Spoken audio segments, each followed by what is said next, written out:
All right, we're back. Appreciate that 20-second break. Casey Putsch is one of the men running for the Republican nomination for governor of Ohio. Casey, it's good to see you. Thank you, What's it? John. Thank you for having me. Yeah, I appreciate it. All right, so give me the rundown on the timeline here and what you're looking at.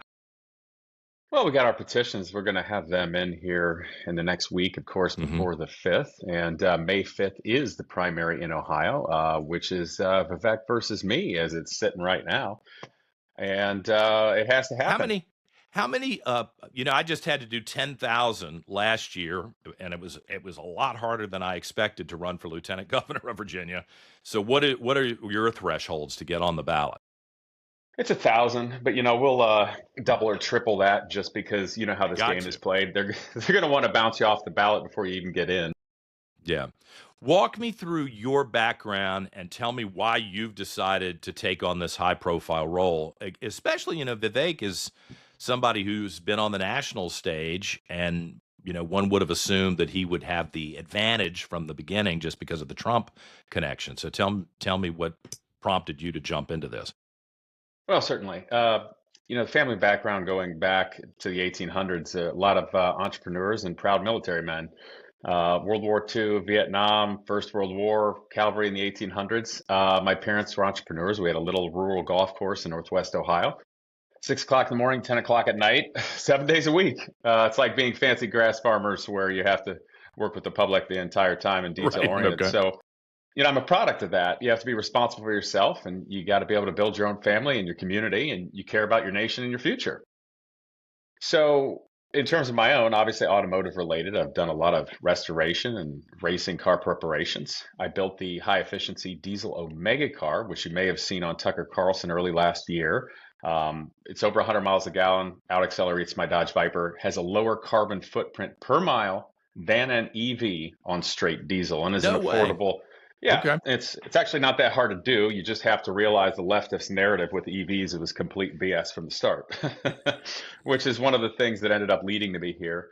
And that was something that I saw as a younger man with regard to, frankly, Obama's propaganda and lies that we saw all the way through the Biden administration as well, Gavin Newsom.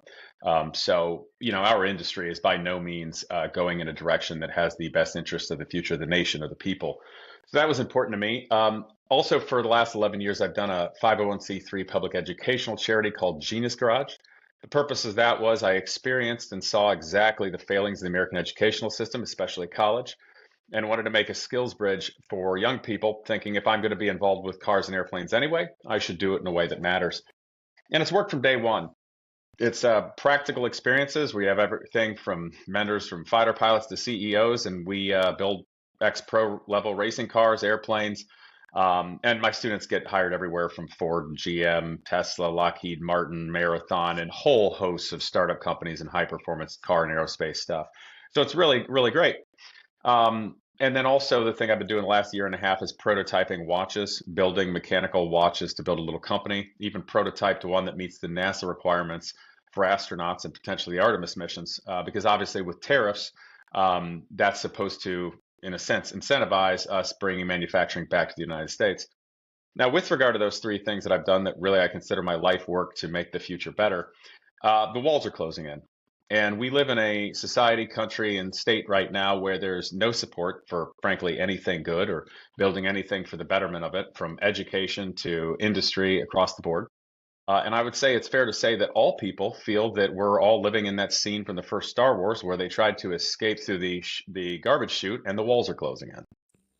And then, so why am I running? The simple word is contrast. That's why I'm running against Vivek. Vivek is a person who was born to Indian foreign nationals who got his American citizenship on paperwork. He did not go to higher education in Ohio. He went to Harvard and Yale, and despite, from what I was hearing, making over $500,000 a year somehow, already took $50,000 from George Soros' family money as a scholarship. That's very questionable. He has no businesses in Ohio. He has done zero philanthropy in Ohio despite his net worth. Suffice it to say, has done absolutely nothing to better Ohio or the people here. Yet this is a person who's bought his way on every single podcast and over the last 2 years has done nothing but run for office unsuccessfully, get appointed to what would be the most important money saving thing for all of history in the United States. That would have been Doge. Did nothing with it in actuality. Not sure if he left on good circumstances or not. It frankly looks like he didn't. And then he got astroturfed into Ohio with backdoor political deal making. So if you look at Vivek and his track record, there is nothing about him that is conservative, nothing about him that is Republican at all, and it's all a put on and a charade. He is a globalist Trojan horse, and that's why, frankly, and this is not hyperbolic, I'm risking the entirety of my life, my family's life, our livelihoods to be here against Vivek. It's the right thing to do. What's it like on the ground with you? I guess, I don't know whether you have tremendous name ID in Ohio, given the work that you've done for so many years, versus someone who has been on national television for the last few years and on that presidential debate stage. Are you well known enough? Sometimes people from the Yeah, I'm well outside. known. And the thing of it is, the moment that people see it, they realize that Vivek is a greasy, bought in, paid for thing. Now, the other thing you mentioned, he's got a presidential endorsement from Trump. That's a tweet. And the year prior to getting that, he got a tweet from Donald Trump saying his campaign is deceitful. Well, I've got something from Trump on the wall. It says Lifetime Achievement Award, President of the United States in Education. So I've got a signature on the wall with an enameled badge and a lapel pin, and I earned that from helping young people in Ohio for the future. Vivek has a tweet through political deal making. So as far as I'm concerned, I have the presidential endorsement.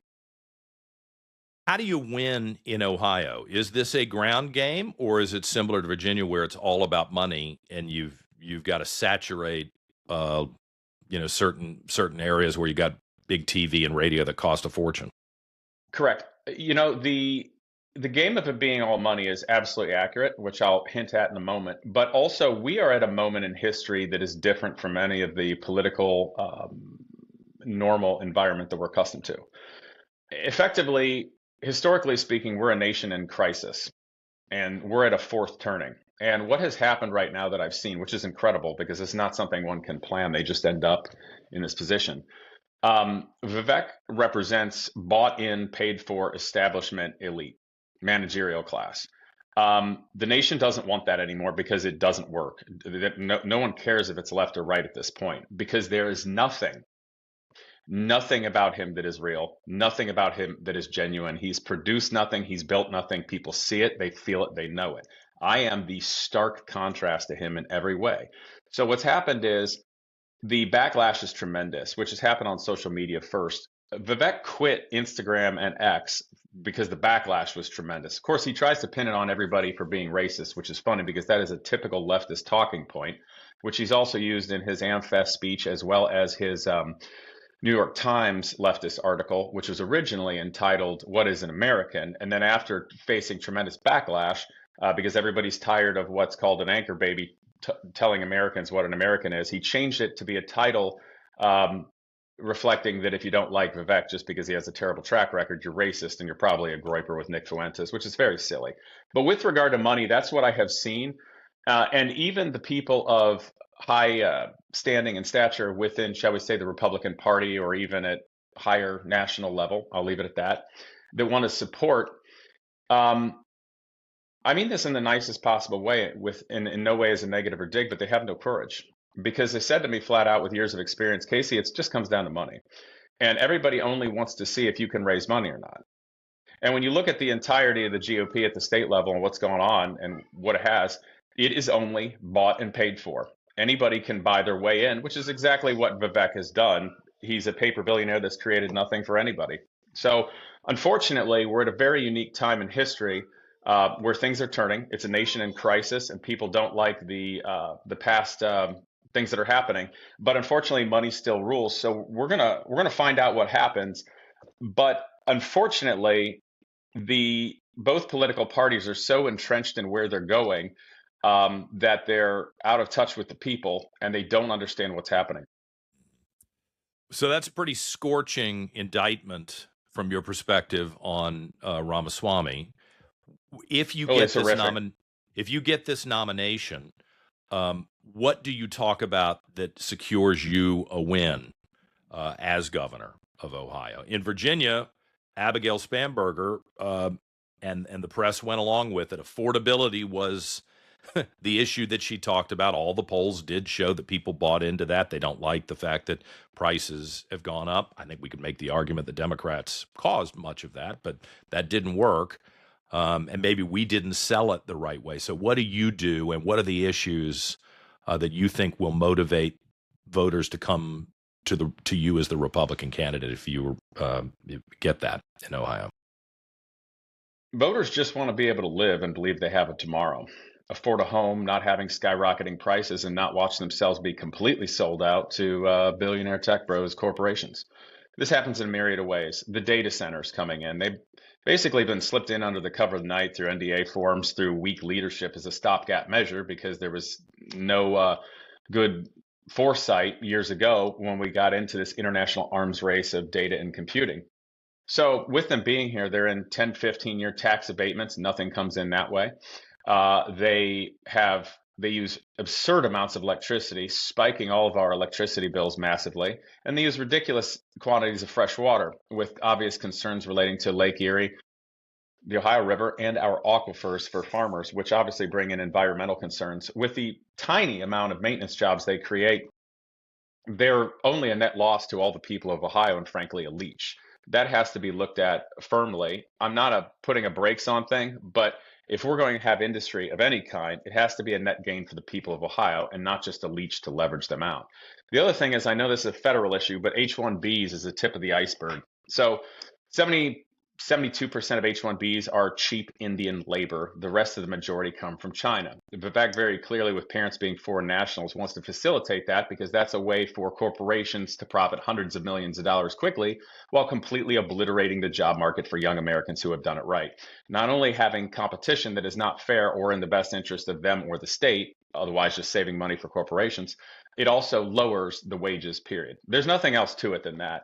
And any pushback from that, typically from the right, because the right really can't use the argument, hey, you're racist if you do it, because that's what the left does. So what the right does is argue, and they say that we don't have smart enough people here to fill the roles, which is an Mhm. absolute lie. And I'm being very nice not to use garage military vocabulary right now and how I feel about it. And I know that because I've been mentoring the best and the brightest for over a decade with no help whatsoever. Some other details, of course, relate to housing. No one can afford homes because we let private equity companies and corporations buy up mass quantities of them, outcompete people in the market, hold them in their portfolio. They can sell a few of them quietly, well, not quietly, but publicly at higher prices and inflate the market. The politicians say nothing because they think they can collect higher property tax. And then the people say nothing because they think they're worth more, and then they just go into debt upon their equity. So this is just another huge way in which we're absolutely destroying the future. The nature of education, when you look at higher education, university, colleges, etc., the fact that a 17-year-old can take over a $100,000 loan for a major potentially with no jobs that they can't default on is sick. That's a broken society that we are allowing universities to become a black hole for a nation's future wealth. Universities, colleges that obviously have tax exempt status, they need to be analyzed and looked at, many of them having multi-billion dollar endowments. So if those billions of dollars that are there, an endowment, are not working for and being invested in the nation to where the returns can actually pay for scholarships and specifically help the young people here, then that's not an academic institution. That's a black hole of wealth that needs to change.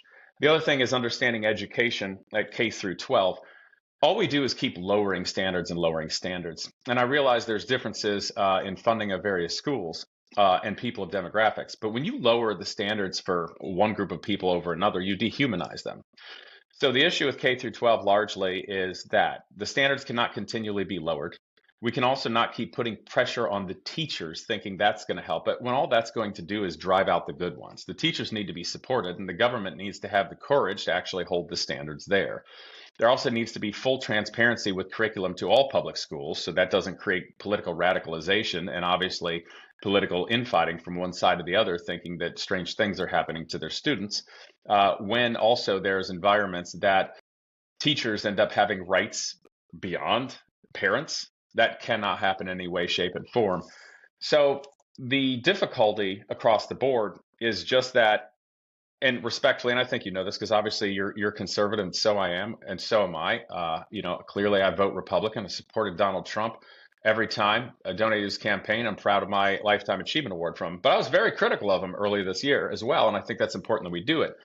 But we have to realize, and we have to look at ourselves well enough to know that we are part of this fighting back and forth. We are part of the industry that exists through um, dystopian divide in our country. I'm running specifically for the governor because, you know, frankly, both Vivek and Amy Acton are horrific choices. Let's talk. I ripped up Vivek 11 Ways to Sunday, and frankly, he deserves it. Anybody who supports him deserves it. But Amy Acton, oh my God, how the best the Democrats could do is a woman who resigned as health director because cited the pressure was too much. That's the person the Democrats want to put in charge of being at the helm of the ship of Ohio and the economy and a fleet of F-16s, if we say it tongue in cheek. So no, I'm here because simply our choices are horrific. I don't think it's good, natural, conservative, or worthwhile that the Republicans will let billionaires just buy their way in that are clearly globalists that only care about corporations and tech bros to the detriment of everybody in Ohio. So I have to be here and I have to fight all the way at the very least to be able to be that voice of reason for simply all the people of Ohio, every single last one of them, because they are who I care about first and foremost and forever. The issues you're touching on, I think, will resonate with a lot of people in Ohio and across the country if anybody's paying attention to your race. And I got to wrap this up pretty quickly here. But do you have the establishment Republicans standing on the sideline, or are they gravitating around you as you seek this nomination? I was kind of surprised. I thought I was kind of establishment, at least helping all these guys for many, many years in Virginia when I was running. And I quickly found out, oh my God, they don't see me as a partner in this. And anything I'm talking about, there seems to be, from certain quarters, a real hostility about it, even though I thought it was very Yeah. reasonable. What you just talked about seems reasonable. Are they on board with you? What do you think? Well, obviously, the people that have quadrupled down on Vivek are going to be negative toward me. Hmm. And I have seen more hostility of recent from the conservatives and Republican than I ever saw from the left, which frankly is all of our enemy. The absolute absurdity and the disgustingness of the Joe Biden years and the divide of our culture is ultimately what started to motivate me to be more political. It's just that Vivek is a horrible choice that never should have been here. But what I see is this, and I'm just going to tell you absolutely truthfully. I'm not going to try to put any platitudes or spin on it. There's a lot of Republicans that are bought in, they're blinded only by money. It's only money. There's no values at all anymore, which is reflected by the fact that Vivek is there. There's a lot of people at state level, federal level, national level watching this because Vivek is truly such a horrific candidate and trailing the worst Democrat imaginable, Amy Acton, that he threatens the Senate with how bad he is, talking down to Americans. Every time he opens up, the public hates him more, hates him. So the thing about it is everybody's watching right now because I am the actual worthwhile, real Ohioan, real American alternative to that. So, you know, the sad thing about the establishment Republicans are they'll go down with that ship. And they very well likely may be burnt down because I'm seeing a national push that if the GOP pushes me out and they go with Vivek, that they're creating a lot of enemies out there in the nation, which I have nothing to do about.